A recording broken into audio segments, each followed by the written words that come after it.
¿Sabías que hay actitudes y acciones que pueden alejarte por completo del propósito que Dios tiene para tu vida? La Biblia nos advierte en Proverbios 6, 16, 19. 6 cosas odia el Señor y 7 aborrece su alma. Este pasaje no solo nos revela los pecados que Dios quiere que evitemos, sino también las consecuencias espirituales de ignorar su voluntad. Estos pecados no son simples errores, son trampas que afectan tu relación con Dios, contigo mismo y con los demás. Sin embargo, su palabra no solo nos alerta, sino que también nos muestra el camino para vivir en su gracia y propósito. Hoy exploraremos los 7 pecados capitales que Dios aborrece y cómo puedes evitar caer en ellos para vivir una vida plena y alineada con su corazón. ¿Estás listo para descubrirlo? El orgullo y la envidia son 2 de los pecados más sutiles y destructivos que pueden enraizarse en el corazón humano. No siempre se presentan de forma evidente. A menudo se ocultan detrás de nuestras decisiones, actitudes y pensamientos, afectando nuestra relación con Dios y con quienes nos rodean. Lo más peligroso es que pueden pasar desapercibidos mientras corroen nuestro espíritu desde dentro. Sin embargo, la Biblia no es silenciosa respecto a estos pecados. En Proverbios 16, 18 se nos advierte: antes del quebrantamiento es la soberbia, y antes de la caída, la altivez de espíritu. Este versículo no solo habla de las consecuencias del orgullo, sino que también nos invita a reflexionar sobre cómo estos pecados nos separan del propósito divino. El orgullo es un pecado que exalta al yo por encima de todo. Es una actitud que dice: no necesito a Dios, yo puedo hacerlo todo por mí mismo. Desde el principio de la historia humana, el orgullo ha sido el catalizador de caídas y destrucción. Satanás mismo cayó debido a su orgullo. Isaías 14, 13, 14 describe cómo Lucifer, en su deseo de exaltarse por encima de Dios, fue expulsado del cielo. Este relato no es solo una advertencia, sino también un recordatorio de que el orgullo nos aleja de la humildad que Dios valora. Cuando dejamos que el orgullo gobierne nuestro corazón, nos volvemos insensibles a la corrección y a la guía de Dios. Nos cerramos a la posibilidad de aprender y crecer, creyendo que lo sabemos todo. Sin embargo, la Biblia nos llama a una actitud completamente diferente. En Filipenses 2, 3, 4 se nos exhorta: nada hagáis por egoísmo o vanagloria. Al contrario, con humildad considerad a los demás como más importantes que vosotros mismos. No busquéis vuestro propio interés, sino el de los demás. Este pasaje no solo nos muestra el camino hacia la humildad, sino que también nos recuerda que vivir para otros es una forma de honrar a Dios. Un ejemplo bíblico poderoso de cómo el orgullo puede conducir a la destrucción es la historia del rey Nabucodonosor. En Daniel 4, este rey babilónico se enorgulleció de su poder y sus logros, diciendo: ¿no es esta la gran Babilonia que yo he edificado como residencia real con mi fuerza y para gloria de mi majestad?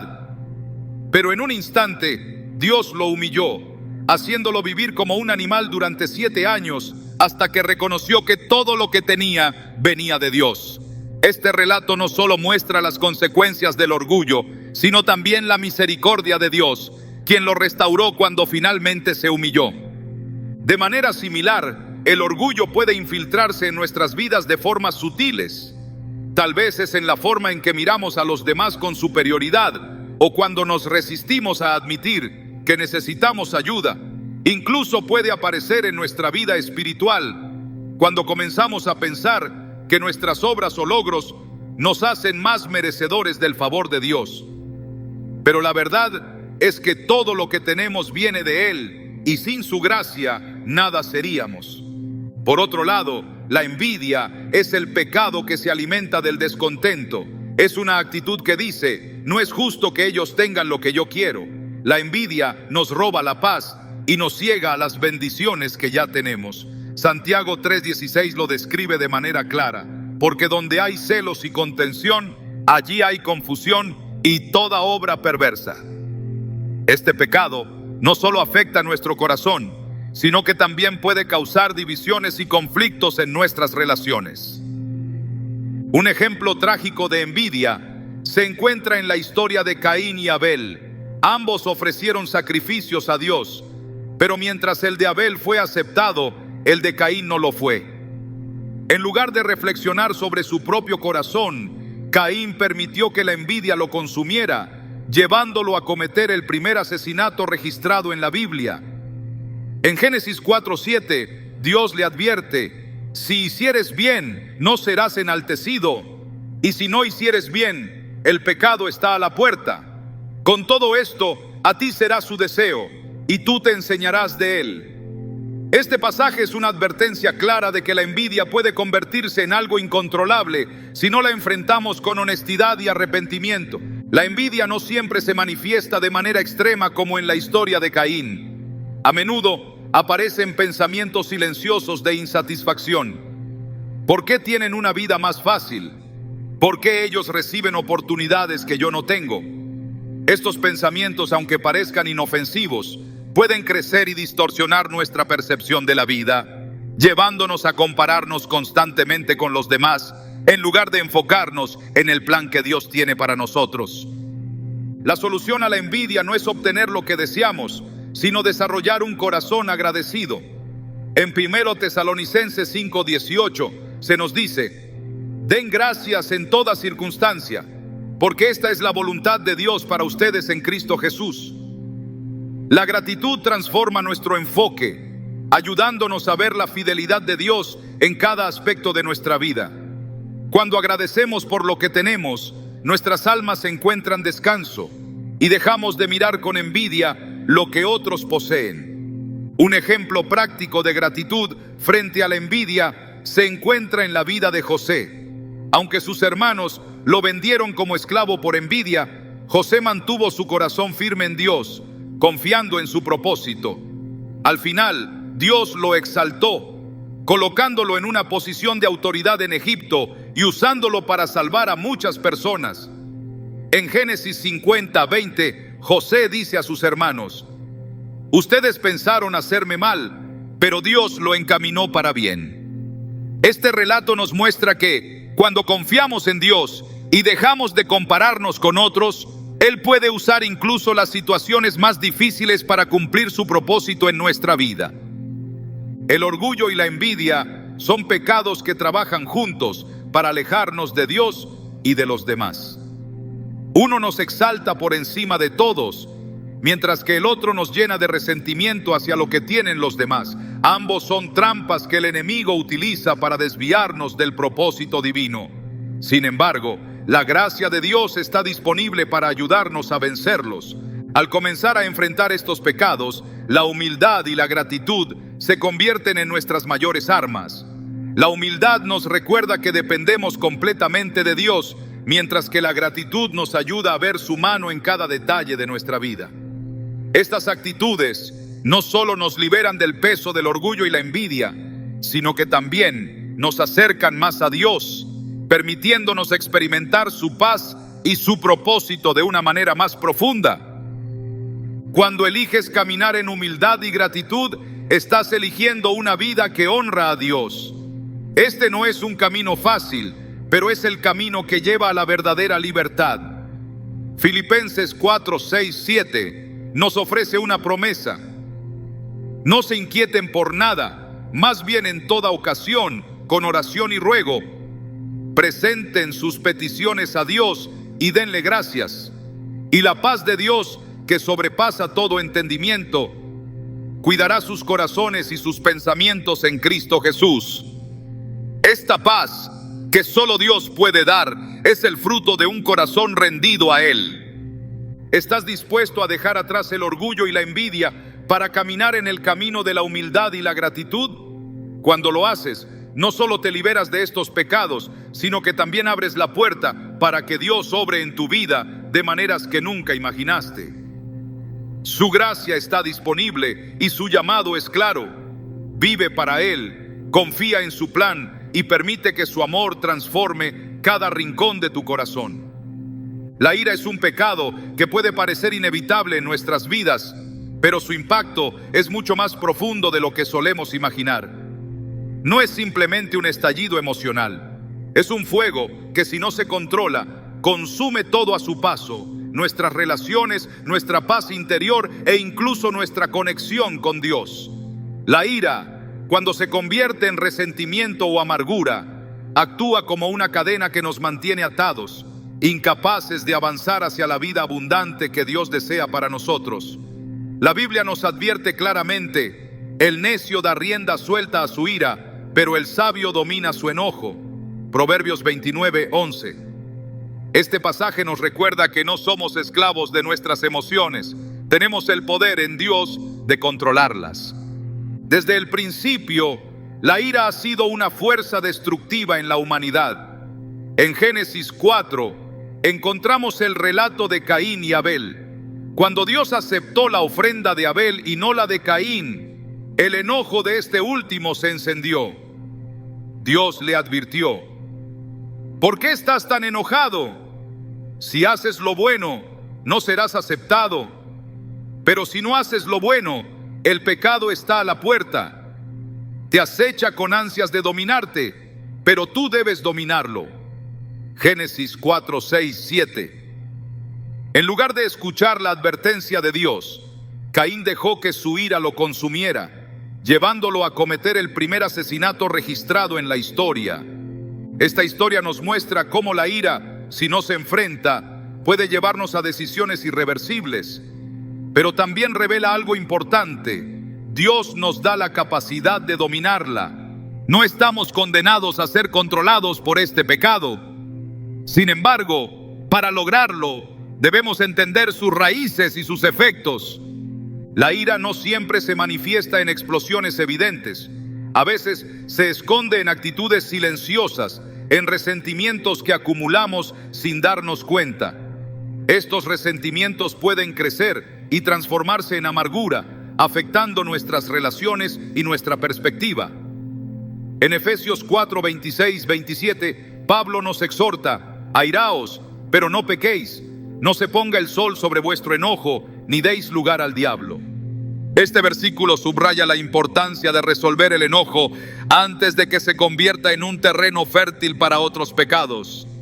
Un ejemplo claro de cómo la ira puede destruir una relación se encuentra en la historia del rey Saúl y David.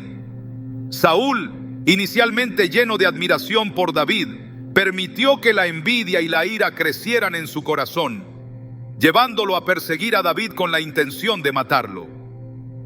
Aunque David nunca le hizo daño, la ira de Saúl lo cegó, alejándolo no solo de David, sino también de su relación con Dios. Este relato nos muestra que la ira no solo daña a quienes nos rodean, sino que también nos destruye desde adentro. Cuando la ira no se controla, roba nuestra paz y nuestra habilidad de ver las cosas con claridad.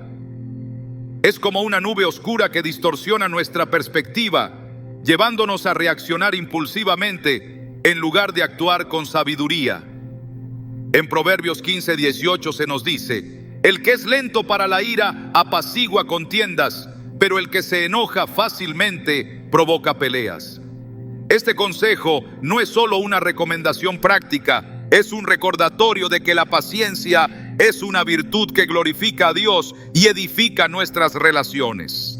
Jesús mismo nos enseñó la importancia de manejar nuestras emociones y buscar la reconciliación antes de que la ira destruya lo que tenemos.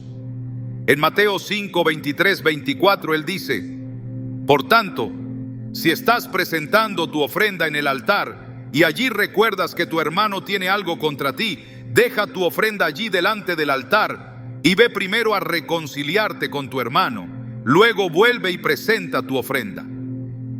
Este pasaje destaca que Dios valora más la restauración de las relaciones que los rituales religiosos. Para muchos, la ira puede parecer una reacción inevitable, especialmente en un mundo lleno de injusticias. Sin embargo, la clave está en cómo respondemos. Jesús nos dio el ejemplo perfecto cuando, incluso en su sufrimiento, no permitió que la ira dictara sus acciones. En la cruz, en lugar de responder con enojo hacia quienes lo crucificaban, oró: Padre, perdónalos, porque no saben lo que hacen. Lucas 23:34. Este acto de gracia y amor nos muestra que es posible superar la ira con la ayuda de Dios. El camino para vencer la ira comienza con la humildad. Reconocer que nuestras emociones no siempre son justas y que necesitamos la intervención de Dios para dominarlas es el primer paso hacia la libertad. En Santiago 1:19-20 se nos instruye: mis queridos hermanos, tengan presente esto. Todos deben estar listos para escuchar y ser lentos para hablar y para enojarse, pues la ira humana no produce la vida justa que Dios quiere. Este pasaje no solo nos llama a controlar nuestras palabras y acciones, sino también a confiar en que Dios puede transformar nuestro corazón. Un ejemplo práctico de cómo superar la ira lo encontramos en la vida de José. Después de ser vendido como esclavo por sus propios hermanos y enfrentar años de sufrimiento, José tuvo la oportunidad de vengarse cuando sus hermanos llegaron a Egipto en busca de comida, pero en lugar de dejarse llevar por el enojo, eligió perdonar. En Génesis 50:20 les dice: ustedes pensaron hacerme mal, pero Dios lo encaminó para bien. Este acto de perdón no solo liberó a José, sino que también restauró su relación con su familia. La oración también juega un papel crucial en el manejo de la ira. Cuando llevamos nuestras emociones a Dios, Él nos da la perspectiva y la fortaleza que necesitamos para responder con gracia. Filipenses 4:6-7 nos recuerda: no se inquieten por nada, más bien en toda ocasión, con oración y ruego, presenten sus peticiones a Dios y denle gracias. Y la paz de Dios, que sobrepasa todo entendimiento, cuidará sus corazones y sus pensamientos en Cristo Jesús. Este tipo de paz solo es posible cuando dejamos que Dios transforme nuestras emociones en lugar de permitir que nos dominen. Además, rodearnos de personas sabias y piadosas puede ayudarnos a manejar la ira de manera constructiva. En Proverbios 27:17 se nos dice: como el hierro se afila con hierro, así un amigo se afila con su amigo. Tener a alguien que nos anime a reflexionar y buscar la paz en lugar de reaccionar impulsivamente es una bendición que no debemos subestimar. La ira no tiene por qué ser el final de nuestras relaciones, ni un obstáculo en nuestra conexión con Dios. Con su ayuda, podemos aprender a manejar nuestras emociones de una manera que refleje su amor y su gracia. Esto no significa que nunca nos enojaremos, pero sí que podemos elegir cómo respondemos. Dios nos llama a ser pacificadores, personas que buscan la reconciliación en lugar de la confrontación. En Mateo 5:9 Jesús dice: bienaventurados los pacificadores, porque ellos serán llamados hijos de Dios. Este llamado no es solo para momentos extraordinarios, es una invitación a vivir de una manera que glorifique a Dios incluso en nuestras interacciones diarias. Al reflexionar sobre la ira, recuerda que no estás solo en esta lucha. Dios está contigo, dispuesto a darte la fuerza y la sabiduría para manejar tus emociones de una manera que honre su nombre. No importa cuán profundas sean las heridas que causaron tu enojo, su gracia es suficiente para sanarlas. ¿Estás dispuesto a dejar que Dios transforme tu corazón? Al entregarle tu ira, no solo encontrarás libertad, sino también una paz que sobrepasa todo entendimiento. Permite que su amor te guíe y transforma tus reacciones en oportunidades para reflejar su gloria. La pereza no siempre se presenta como un pecado evidente, pero su impacto en la vida espiritual y emocional es profundo y devastador. Es un enemigo silencioso que paraliza el potencial que Dios ha puesto en ti, evitando que avances hacia el propósito que Él tiene preparado. Aunque puede parecer un descanso necesario o una pausa inofensiva, la pereza a menudo es un disfraz de la apatía, el miedo o la falta de fe en el plan de Dios. La Biblia nos advierte sobre esto en Proverbios 6, 9, 11. Perezoso, ¿hasta cuándo has de dormir? ¿Cuándo te levantarás de tu sueño?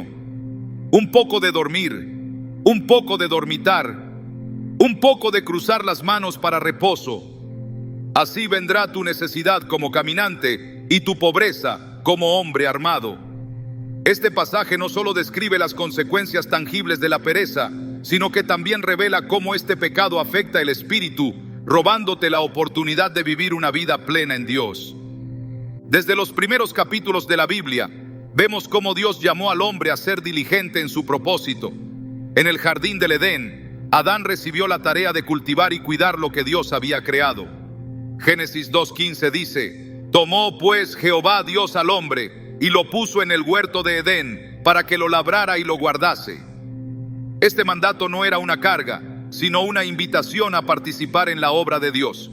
Sin embargo, la pereza nos lleva a rechazar esta invitación, optando por la comodidad en lugar del esfuerzo, por la pasividad en lugar de la acción. La pereza no siempre se manifiesta como una falta de actividad física. A menudo aparece en forma de apatía espiritual. Es ese momento en el que sabes que deberías orar, leer la Biblia o buscar a Dios, pero decides posponerlo para otro día. Este tipo de pereza es especialmente peligrosa porque no solo afecta tus acciones, sino también tu corazón. En Apocalipsis 3:15-16, Jesús advierte: conozco tus obras, que ni eres frío ni caliente. Ojalá fueras frío o caliente. Pero por cuanto eres tibio y no frío ni caliente, te vomitaré de mi boca. Este llamado a la acción nos recuerda que la apatía espiritual es una forma de rechazo hacia el propósito divino. Un ejemplo bíblico que ilustra las consecuencias de la pereza es la parábola de los talentos en Mateo 25:14-30. En esta historia, un hombre rico confía diferentes cantidades de dinero a sus siervos antes de emprender un viaje.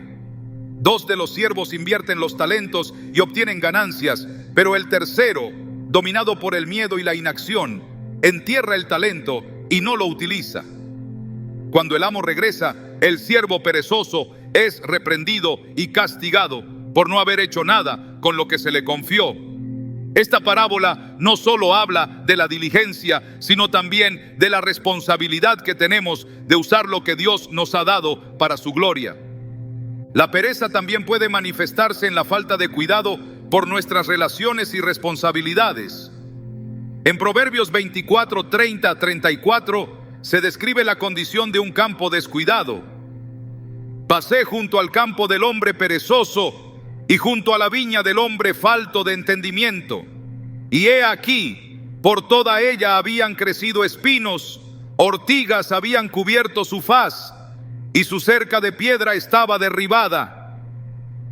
Este pasaje no solo habla de la negligencia en lo físico, sino también en lo espiritual. Cuando descuidamos nuestras responsabilidades, permitimos que las espinas y ortigas del pecado crezcan en nuestras vidas, afectando nuestra relación con Dios y con los demás. El remedio para la pereza no es solo el esfuerzo humano, sino una dependencia constante en Dios y un compromiso con su propósito. En Colosenses 3:23-24 se nos dice: y todo lo que hagáis, hacedlo de corazón, como para el Señor y no para los hombres, sabiendo que del Señor recibiréis la recompensa de la herencia, porque a Cristo el Señor servís. Este pasaje nos recuerda que nuestro trabajo, ya sea grande o pequeño, tiene un valor eterno cuando lo hacemos para glorificar a Dios. Un ejemplo inspirador de diligencia y servicio lo encontramos en la vida de Nehemías. Cuando recibió la noticia de que los muros de Jerusalén estaban en ruinas, no se quedó pasivo ni permitió que la desesperación lo paralizara. En lugar de eso, buscó a Dios en oración, planeó cuidadosamente y lideró al pueblo en la reconstrucción de los muros. Nehemías 4:6 dice: edificamos pues el muro, y toda la muralla fue terminada hasta la mitad de su altura, porque el pueblo tuvo ánimo para trabajar. Este relato nos muestra cómo Dios respalda a aquellos que trabajan con diligencia para cumplir su propósito. En nuestra vida diaria, la pereza puede aparecer como excusas: no tengo tiempo, no soy lo suficientemente bueno, o alguien más lo hará.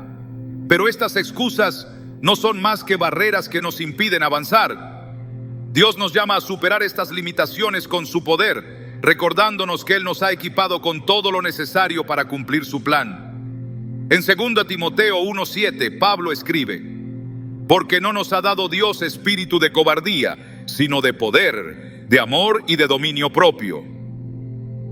Este versículo nos anima a enfrentar la pereza con valentía y determinación, confiando en que Dios nos capacitará para cada tarea. La oración y la disciplina son herramientas clave para vencer la pereza. Cuando llevamos nuestras debilidades a Dios, Él nos da la fuerza para superarlas. Isaías 40:29 dice: Él da esfuerzo al cansado y multiplica las fuerzas al que no tiene ningunas. Este tipo de fortaleza no proviene de nuestra propia capacidad, sino de la gracia de Dios, que nos capacita para cumplir su voluntad. Al reflexionar sobre la pereza, es importante recordar que Dios no nos llama a ser perfectos, sino fieles. Cada día es una nueva oportunidad para avanzar, incluso si es solo un pequeño paso. En Hebreos 12:1 se nos exhorta: despojémonos de todo peso y del pecado que nos asedia, y corramos con paciencia la carrera que tenemos por delante. Este versículo nos recuerda que la vida cristiana es un camino continuo y que la perseverancia es clave para alcanzar la meta. Imagina cómo cambiaría tu vida si decidieras enfrentar la pereza con diligencia y fe. Las oportunidades que antes parecían imposibles comenzarían a abrirse y las áreas de tu vida que estaban estancadas empezarían a florecer. Más importante aún, experimentarías la satisfacción de saber que estás viviendo para glorificar a Dios y cumplir su propósito. La pereza no tiene por qué definir tu vida. Con la ayuda de Dios, puedes superar este pecado y caminar en el propósito para el cual fuiste creado. Cada pequeño acto de diligencia es una semilla que con el tiempo dará frutos abundantes. Dios no te ha llamado a la mediocridad, te ha llamado a la excelencia en Él. ¿Estás dispuesto a dar el primer paso? Al entregarle a Dios tu corazón y tu esfuerzo, descubrirás que Él puede hacer mucho más de lo que imaginaste, no solo en tu vida, sino también en la de quienes te rodean. Este es el poder de una vida entregada al propósito de Dios. No solo transforma tus acciones, sino también tu corazón, llevándote a vivir con gozo, plenitud y gratitud. La avaricia es un pecado que no siempre se manifiesta con claridad. Puede esconderse detrás de un deseo aparentemente legítimo por seguridad, detrás de un anhelo de reconocimiento o incluso en la búsqueda de mejores oportunidades. Pero lo que la avaricia tiene en común, sin importar cómo se presente, es su capacidad para desplazar nuestra confianza en Dios y reemplazarla con una dependencia en lo material o lo temporal. Este pecado, aunque a menudo se subestima, puede ser tan destructivo como los más evidentes, porque mina la base misma de nuestra fe, la certeza de que Dios es suficiente. Jesús habló abiertamente sobre los peligros de la avaricia. En Lucas 12:15 advirtió: tengan cuidado, absténganse de toda avaricia, porque la vida de una persona no depende de la abundancia de sus bienes. Este recordatorio no es solo una advertencia contra el amor al dinero, sino una llamada a redefinir nuestras prioridades y nuestra fuente de seguridad. Jesús sabía que la avaricia tiene un poder particular para distraernos, para ocupar el espacio en nuestros corazones que debería pertenecer exclusivamente a Dios.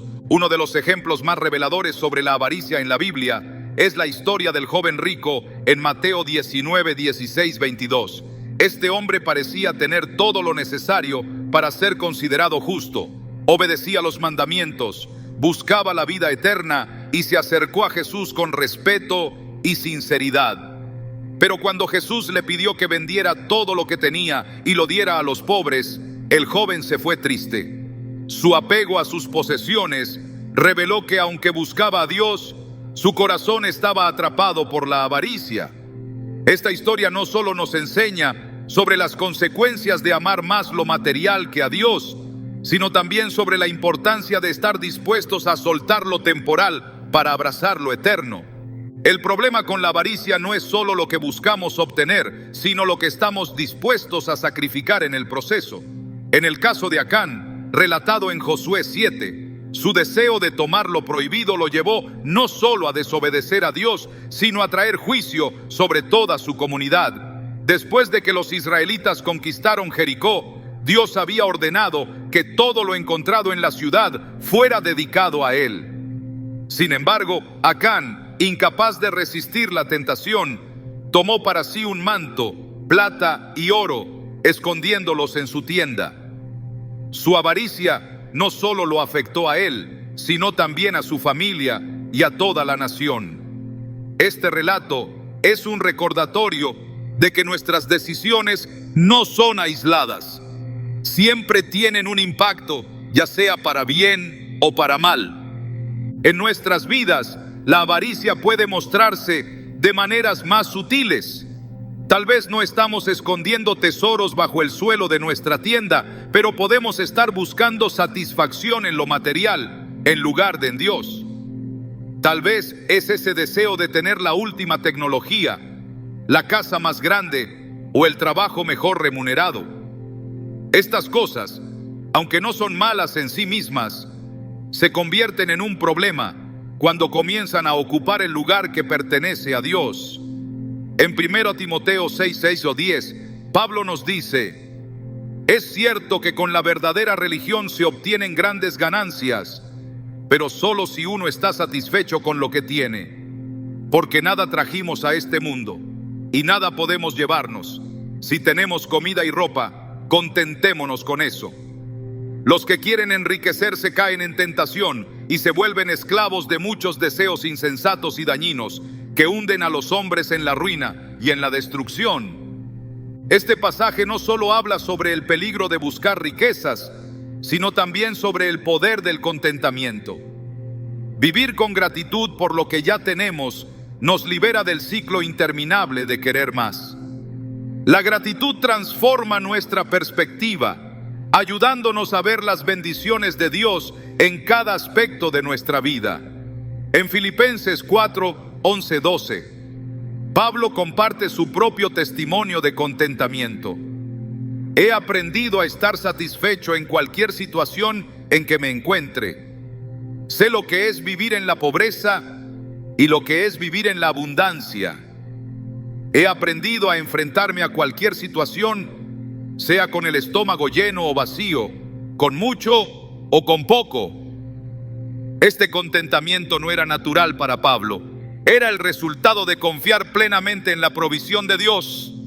La generosidad es otra clave para vencer la avaricia. En lugar de aferrarnos a lo que tenemos, somos llamados a dar con un corazón sincero.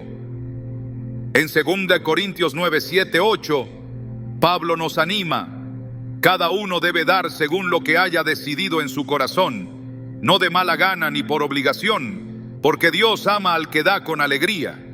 Y Dios puede hacer que toda gracia abunde para ustedes, de modo que, teniendo siempre todo lo necesario, abunden para toda buena obra.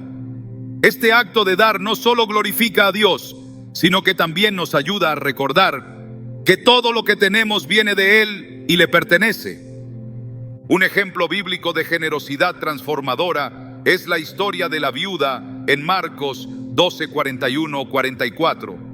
Mientras los ricos daban grandes cantidades al templo, esta mujer pobre dio solo 2 monedas de cobre. Jesús, observando, dijo: en verdad les digo que esta viuda pobre ha echado más en el tesoro que todos los demás, porque todos han dado de lo que les sobra. Pero ella, de su pobreza, ha echado todo lo que tenía, todo su sustento. Este relato no solo resalta la fe de la viuda, sino también cómo su generosidad honró a Dios más que cualquier otra ofrenda. La avaricia nos promete seguridad, pero es una seguridad falsa. Nos hace creer que si solo tuviéramos más, estaríamos satisfechos, cuando en realidad lo que anhelamos solo puede encontrarse en Dios. En Hebreos 13:5 se nos da esta promesa: manténganse libres del amor al dinero y conténtense con lo que tienen, porque Dios ha dicho: nunca te dejaré, jamás te abandonaré. Este versículo no solo nos llama a confiar en la provisión de Dios, sino también a descansar en su presencia como nuestra mayor riqueza. El antídoto contra la avaricia no es solo dar más o tener menos, sino encontrar nuestro gozo y satisfacción en Dios. En Salmos 16:11, David declara: me has dado a conocer la senda de la vida, me llenarás de alegría en tu presencia y de dicha eterna a tu derecha. Cuando ponemos nuestra mirada en lo eterno, las cosas materiales pierden su atractivo y encontramos verdadera libertad en su amor. Dios nos llama a una vida de confianza, gratitud y generosidad. Él no quiere que estemos atrapados en un ciclo interminable de insatisfacción, sino que vivamos con la seguridad de que su provisión siempre será suficiente. ¿Estás dispuesto a soltar lo que te ata para abrazar lo que realmente importa? Cuando eliges confiar en Dios en lugar de en las riquezas, estás eligiendo una vida de paz, gozo y propósito eterno. La gula es un pecado que a menudo se malinterpreta, reduciéndolo simplemente a comer en exceso o disfrutar de los placeres de la comida. Sin embargo, su significado va mucho más allá. La gula refleja un descontrol, un deseo insaciable por satisfacer el cuerpo, que puede manifestarse de muchas formas. No se trata solo de comida, puede incluir cualquier indulgencia que busca llenar un vacío interior que en realidad solo Dios puede llenar. Este pecado, aunque parece inofensivo a simple vista, tiene un impacto espiritual profundo porque desvía nuestro enfoque de lo eterno hacia lo temporal, de lo sagrado hacia lo terrenal. En Filipenses 3:19, Pablo escribe sobre aquellos cuyo Dios es su vientre, una frase que nos llama a reflexionar. Este versículo no solo habla de la comida, sino de cualquier cosa que se convierta en el centro de nuestra vida, desplazando a Dios de su lugar legítimo. La gula, en todas sus formas, nos distrae de lo que realmente importa, atrapándonos en un ciclo de insatisfacción donde siempre buscamos más, pero nunca encontramos suficiente. Un ejemplo claro de este pecado se encuentra en la historia de Esaú, relatada en Génesis 25. Esaú, impulsado por su hambre, vendió su primogenitura a su hermano Jacob por un simple plato de lentejas. Este acto no solo refleja una falta de autocontrol, sino también un desprecio por lo sagrado. La primogenitura no era solo un privilegio cultural, representaba una herencia espiritual y una bendición que Esaú trató como algo insignificante por satisfacer un deseo inmediato. Más tarde en Hebreos 12:16 se nos advierte: no sea que haya algún fornicario o profano como Esaú, que por una sola comida vendió su primogenitura. Este relato es una advertencia poderosa sobre cómo los deseos del momento pueden llevarnos a tomar decisiones que tienen consecuencias eternas. La gula no solo afecta nuestra relación con Dios, sino también con nosotros mismos y con los demás. Cuando buscamos consuelo en cosas temporales, comenzamos a depender de ellas para nuestra felicidad, olvidando que solo Dios puede satisfacer plenamente nuestras necesidades. En Mateo 4:4, Jesús respondió al tentador diciendo: no solo de pan vivirá el hombre, sino de toda palabra que sale de la boca de Dios. Este versículo no es solo una respuesta a la tentación de Satanás, sino una declaración de que nuestra verdadera sustancia proviene de Dios y su palabra, no de las cosas que el mundo ofrece. En la vida moderna, la gula se presenta de maneras aún más sutiles. No es solo la comida en exceso, sino también el consumo constante de entretenimiento, bienes materiales o incluso tiempo en actividades que nos alejan de lo que realmente importa. Es esa búsqueda insaciable de algo que creemos que nos hará sentir completos, pero que en última instancia nos deja más vacíos. Este ciclo de consumo y descontento nos esclaviza, haciéndonos olvidar que la verdadera satisfacción solo se encuentra en la presencia de Dios. Un ejemplo bíblico de alguien que entendió esta verdad es Daniel. En Daniel 1, vemos cómo él y sus amigos decidieron no contaminarse con la comida del rey, optando en cambio por una dieta sencilla para honrar a Dios. Esta decisión no era simplemente sobre comida, era un acto de fidelidad y autocontrol, un recordatorio de que su confianza estaba en Dios, no en los placeres de este mundo. Al final, Dios los bendijo con salud y sabiduría, demostrando que cuando ponemos a Dios primero, Él provee para nuestras necesidades de una manera que el mundo nunca puede igualar. La gula también puede ser una forma de idolatría, un intento de llenar con cosas materiales lo que solo Dios puede llenar. En Colosenses 3:5 Pablo escribe: hagan morir todo lo que es propio de la naturaleza terrenal, inmoralidad sexual, impureza, bajas pasiones, malos deseos y avaricia, la cual es idolatría. Este versículo nos recuerda que cualquier cosa que colocamos por encima de Dios en nuestro corazón se convierte en un ídolo, separándonos de su propósito y su presencia. La solución a la gula no es simplemente la moderación, sino una transformación de nuestro corazón. Es aprender a depender de Dios para todo, a buscar en Él nuestra satisfacción y a recordar que nuestra verdadera ciudadanía no está en este mundo, sino en el cielo. En Juan 6:35 Jesús declara: yo soy el pan de vida. El que a mí viene nunca tendrá hambre, y el que en mí cree no tendrá sed jamás. Esta promesa no solo habla de una satisfacción espiritual, sino también de una libertad que nos permite disfrutar de las bendiciones de Dios sin ser esclavos de ellas. Cuando aprendemos a depender de Dios, nuestras prioridades cambian. En lugar de buscar constantemente lo que satisface el cuerpo, comenzamos a buscar lo que alimenta el alma. Este cambio no solo nos libera de la gula, sino que también nos permite vivir con un propósito eterno. En 1 Corintios 10:31, Pablo nos recuerda: si pues coméis o bebéis o hacéis otra cosa, hacedlo todo para la gloria de Dios. Este versículo nos llama a redirigir nuestra atención, asegurándonos de que cada decisión, grande o pequeña, refleje nuestra adoración a Dios. Imagina cómo cambiaría tu vida si eligieras buscar a Dios como tu fuente principal de satisfacción. En lugar de depender de lo temporal, podrías experimentar la paz y la alegría que provienen de confiar plenamente en Él. Esto no significa que debas renunciar a disfrutar de las bendiciones de la vida, sino que debes aprender a disfrutarlas en el contexto adecuado, reconociendo que son regalos de Dios y no fines en sí mismos. Un ejemplo inspirador de este cambio de perspectiva es la historia de Zaqueo, un recaudador de impuestos que vivía para acumular riqueza. Sin embargo, después de encontrarse con Jesús, Zaqueo no solo reconoció su pecado, sino que también decidió devolver lo que había tomado injustamente y dar la mitad de sus bienes a los pobres. Este acto no fue solo una muestra de arrepentimiento, sino también una declaración de que su verdadera satisfacción ahora estaba en Jesús, no en sus riquezas. En Lucas 19:9, Jesús declara: hoy ha llegado la salvación a esta casa, ya que este hombre también es hijo de Abraham. La gula, como todos los pecados, nos promete algo que no puede cumplir.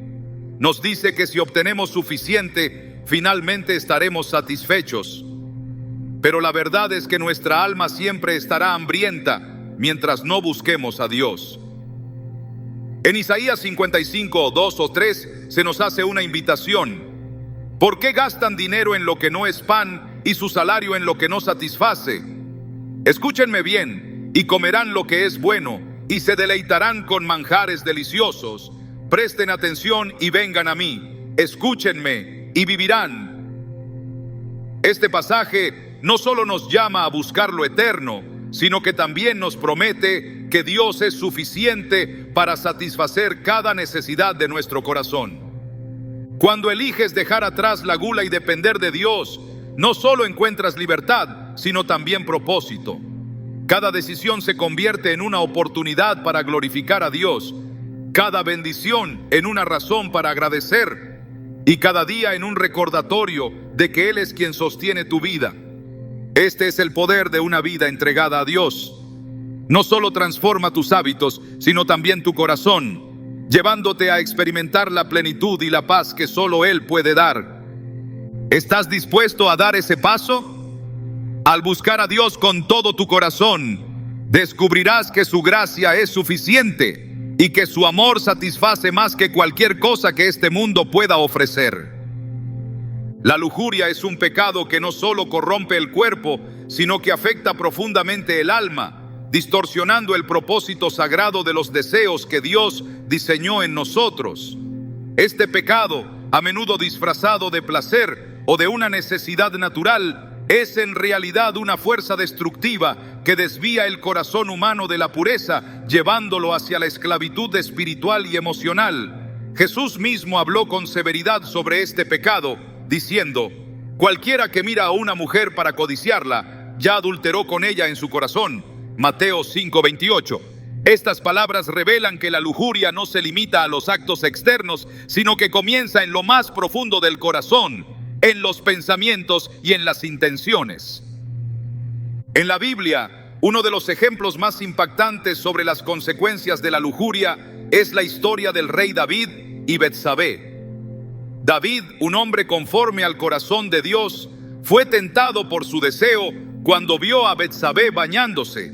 En lugar de resistir, permitió que la lujuria lo dominara, llevándolo a cometer adulterio con ella y luego a orquestar la muerte de su esposo, Urías.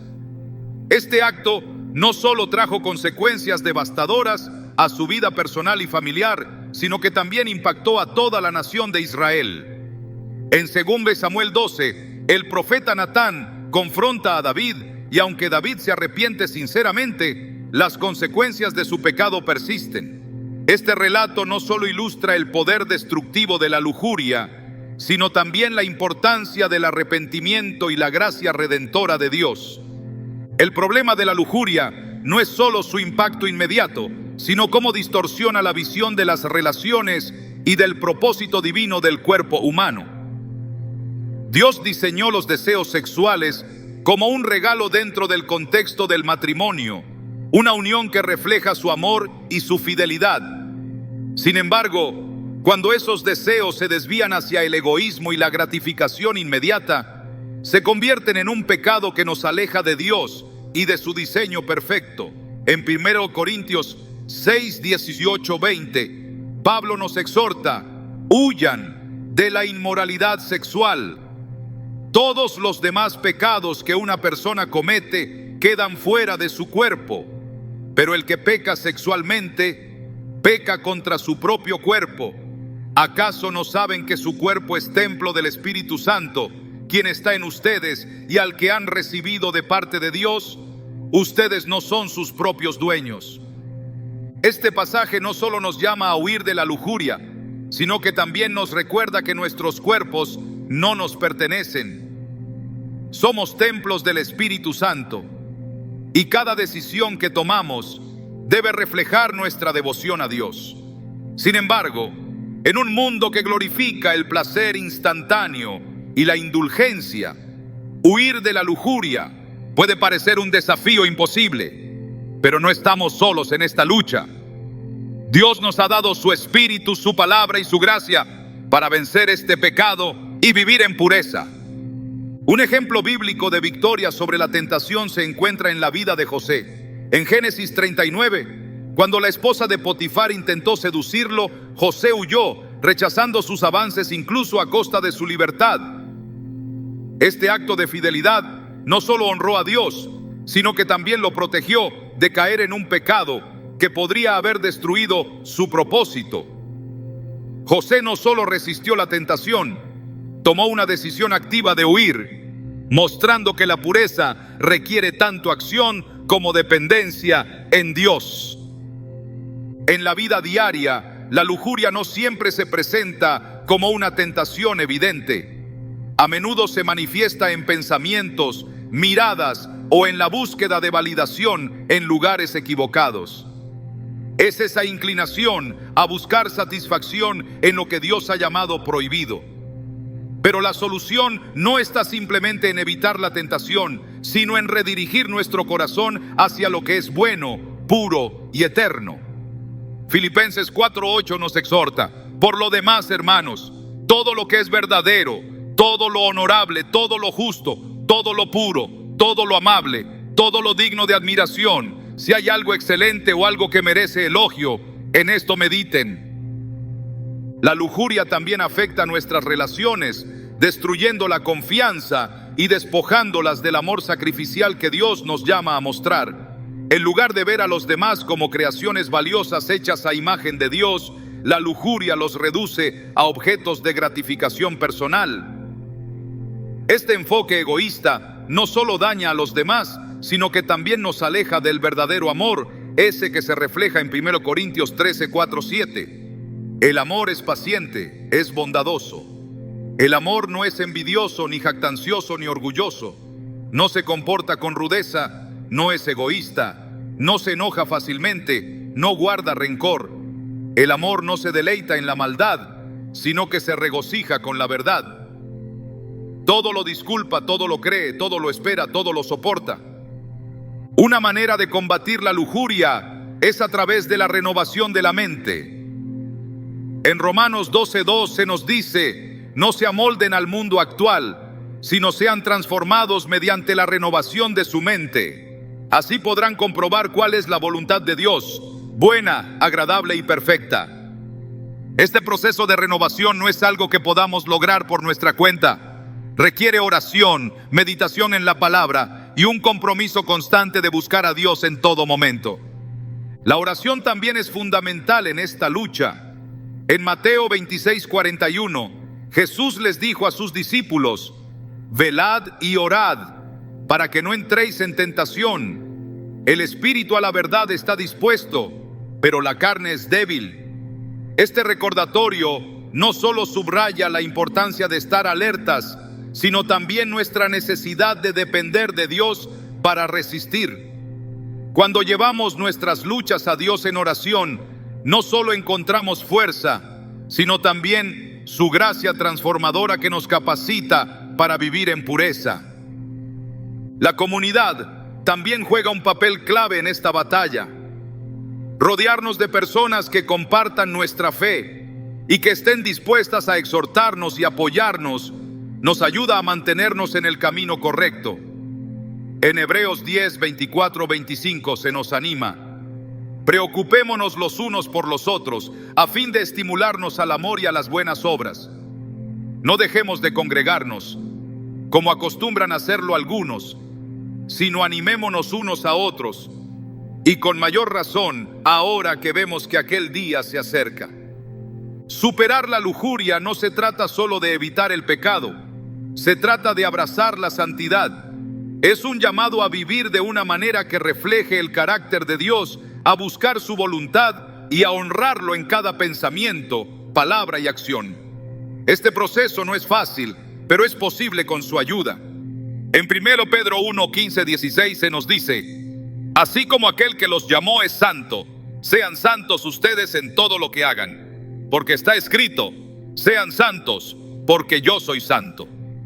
Imagina una vida libre de la esclavitud de la lujuria, una vida en la que cada decisión esté guiada por el amor de Dios y no por los deseos del momento. Este tipo de libertad no solo transforma tu relación con Dios, sino también tus relaciones con los demás, permitiéndote vivir en integridad y plenitud. La lujuria promete satisfacción, pero solo el amor de Dios puede llenar verdaderamente el vacío de nuestro corazón. ¿Estás dispuesto a entregar esta área de tu vida a Dios? Cuando lo haces, no solo experimentas su gracia y perdón, sino también su poder para caminar en pureza. Este es el llamado de Dios para todos nosotros, una vida de santidad que refleja su amor y su gloria en todo lo que hacemos.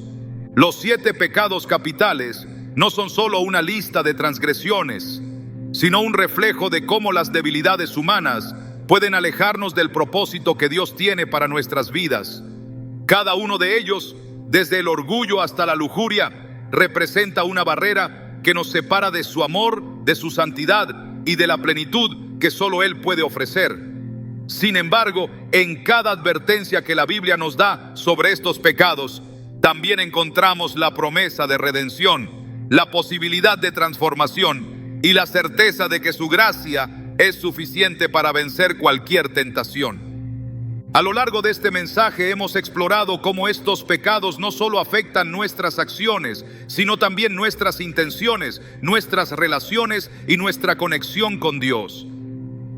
Pero lo más importante es que hemos visto cómo su palabra nos ofrece no solo advertencias, sino herramientas para superar estas luchas y caminar en el camino de la vida. En 1 Corintios 10:13, Pablo nos asegura: no les ha sobrevenido ninguna tentación que no sea común a la humanidad, pero Dios es fiel y no permitirá que ustedes sean tentados más allá de lo que puedan aguantar. Más bien, cuando llegue la tentación, Él les dará también una salida a fin de que puedan resistir. Este versículo no solo es un recordatorio de su fidelidad, sino también una promesa de que nunca enfrentaremos estas batallas solos. El orgullo, como exploramos al principio, es una exaltación del yo por encima de Dios y de los demás. Este pecado nos lleva a confiar en nuestras propias fuerzas y a rechazar la guía divina, creando un muro de autosuficiencia que nos aparta de la humildad que agrada a Dios. Pero la humildad no es solo la solución al orgullo, es una puerta a la gracia. En Santiago 4:6 se nos dice: Dios resiste a los soberbios, pero da gracia a los humildes. Esta verdad nos invita a entregar nuestra autosuficiencia a cambio de una dependencia completa en Él. La envidia, por otro lado, roba nuestra paz al enfocarnos en lo que otros tienen, en lugar de en las bendiciones que Dios ha puesto en nuestras vidas. Pero cuando reemplazamos la envidia con gratitud, nuestra perspectiva cambia. Filipenses 4:6-7 nos anima: no se inquieten por nada, más bien en toda ocasión, con oración y ruego, presenten sus peticiones a Dios y denle gracias. Y la paz de Dios, que sobrepasa todo entendimiento, cuidará sus corazones y sus pensamientos en Cristo Jesús. Este pasaje no solo nos llama a ser agradecidos, sino también a confiar en que Dios provee todo lo que necesitamos en su tiempo perfecto. La ira es un fuego que, si no se controla, consume todo a su paso, desde nuestras relaciones hasta nuestra conexión con Dios. Pero la paz que Él nos ofrece puede extinguir ese fuego y transformarlo en una fuerza de reconciliación y amor. En Mateo 5:9 Jesús nos dice: bienaventurados los pacificadores, porque ellos serán llamados hijos de Dios. Este llamado no solo nos invita a controlar nuestra ira, sino también a ser agentes de su paz en un mundo lleno de conflictos. La pereza, aunque parece inofensiva, es un enemigo del propósito que Dios tiene para nuestras vidas. Es una resistencia a avanzar, a trabajar, a obedecer su llamado. Pero cuando decidimos actuar con diligencia, recordamos que todo lo que hacemos tiene un impacto eterno. En Colosenses 3:23-24 se nos dice: y todo lo que hagan, háganlo de corazón, como para el Señor y no para los hombres, sabiendo que del Señor recibirán la herencia como recompensa. Es a Cristo el Señor a quien están sirviendo. Este pasaje nos recuerda que nuestro esfuerzo no es en vano, sino que glorifica a Dios. La avaricia, con su promesa vacía de satisfacción, nos esclaviza a un ciclo interminable de descontento. Pero la generosidad y el contentamiento nos liberan de sus cadenas, ayudándonos a enfocarnos en lo eterno. En Hebreos 13:5 se nos exhorta: manténganse libres del amor al dinero y conténtense con lo que tienen, porque Dios ha dicho: nunca te dejaré, jamás te abandonaré. Este versículo no solo nos llama a confiar en su provisión, sino también a descansar en su fidelidad. La gula, como vimos, es más que el exceso en lo físico. Es una señal de un vacío que buscamos llenar con lo temporal. Pero solo Dios puede satisfacer ese anhelo profundo. Jesús lo declaró claramente en Juan 6:35. Yo soy el pan de vida. El que viene a mí nunca tendrá hambre. El que en mí cree no tendrá sed jamás. Este recordatorio nos invita a buscarlo a Él por encima de todo, confiando en que su amor es suficiente para llenarnos. Y finalmente, la lujuria, ese deseo desordenado que corrompe el corazón, puede ser vencida cuando decidimos buscar la pureza y honrar a Dios con nuestro cuerpo y nuestra mente.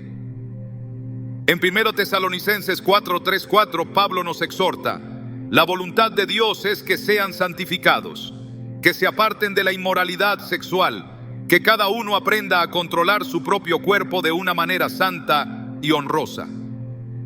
Este llamado a la santidad no es una carga, sino una invitación a vivir en la libertad que viene de caminar en su voluntad. Aunque estos pecados parecen grandes y difíciles de superar, la gracia de Dios es más grande. En Romanos 8:37-39, Pablo declara: en todas estas cosas somos más que vencedores por medio de aquel que nos amó, pues estoy convencido de que ni la muerte ni la vida, ni los ángeles ni los demonios, ni lo presente ni lo porvenir, ni los poderes, ni lo alto ni lo profundo, ni cosa alguna en toda la creación podrá separarnos del amor de Dios que es en Cristo Jesús, Señor nuestro. Esta promesa nos asegura que sin importar las luchas que enfrentemos, su amor siempre estará con nosotros, dándonos la victoria. Superar estos pecados no se trata solo de evitar lo malo, sino de abrazar lo bueno. Es un llamado a vivir en el fruto del Espíritu, permitiendo que su amor, gozo, paz, paciencia, amabilidad, bondad, fidelidad, humildad y dominio propio transformen cada aspecto de nuestra vida. En Gálatas 5:22-23 se nos recuerda que estos frutos no son el resultado de nuestro esfuerzo, sino de su obra en nosotros. Imagina una vida donde cada decisión, cada pensamiento y cada acción estén alineados con el propósito de Dios. Una vida libre del orgullo, la envidia, la ira, la pereza, la avaricia, la gula y la lujuria. Esta no es una utopía inalcanzable, es la vida que Dios nos promete cuando decidimos caminar con Él. En Juan 10:10 Jesús dijo: yo he venido para que tengan vida y la tengan en abundancia. Este es su deseo para nosotros, una vida plena, llena de su paz, su propósito y su presencia. ¿Estás dispuesto a dar el paso hacia esta vida? Al entregarle cada área de tu corazón a Dios, no solo encuentras perdón, sino también la fuerza para vivir en su victoria. Él te llama a algo más grande, a una vida que refleje su gloria y su amor. Hoy es el día para responder a ese llamado, para dejar atrás los pecados que nos atan y abrazar la libertad que solo Él puede ofrecer. Este es el poder del Evangelio, transformar nuestras vidas desde lo más profundo, dándonos un propósito eterno y una esperanza que nunca falla. Que su gracia nos guíe y su amor nos transforme, llevándonos a vivir una vida que honre su nombre en todo lo que hacemos.